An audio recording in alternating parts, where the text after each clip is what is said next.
Hey, baby.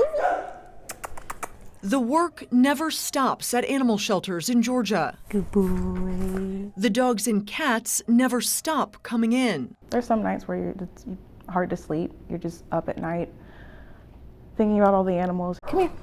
12 dogs were surrendered to the shelter during our interview alone. And animal care manager Lauren Nemhard says they get as many as 30 a day in Fulton County. You have to just figure it out on the spot. But eventually, those numbers add up to heartbreak, and the shelter is forced to euthanize animals because they don't have the space to take them all in. It's hard. You wish there was, a better outcome for them. Just devastating is like the best word I can use to describe it. You walk into the room feeling heavy. Weighed down by the deaths of animals that could be adopted. There's no way we can continue to go with euthanizing almost 20,000 animals annually, just in the state of Georgia alone. We just can't do that. It's not humane, it's not right, it's just not the way it's supposed to be. And it's not that way in other states. Humane Society of Northeast Georgia CEO Allison Mayfield saw euthanasia numbers dropping in South Carolina and Florida. My first thought was, why don't we have one in Georgia? Why is nobody doing that in Georgia?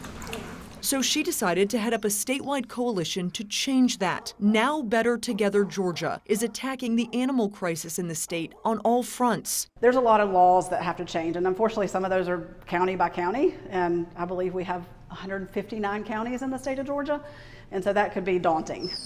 Seeing what's worked in other states, advocates are now working with Georgia's legislature to strengthen laws against backyard breeders and end breed restrictions, but also bring the cost of veterinary care down. We have some counties where the lowest cost for a spay-neuter is $1,000 or higher, and so there are people that work in animal sheltering that can't even afford to get their own pets spayed and neutered.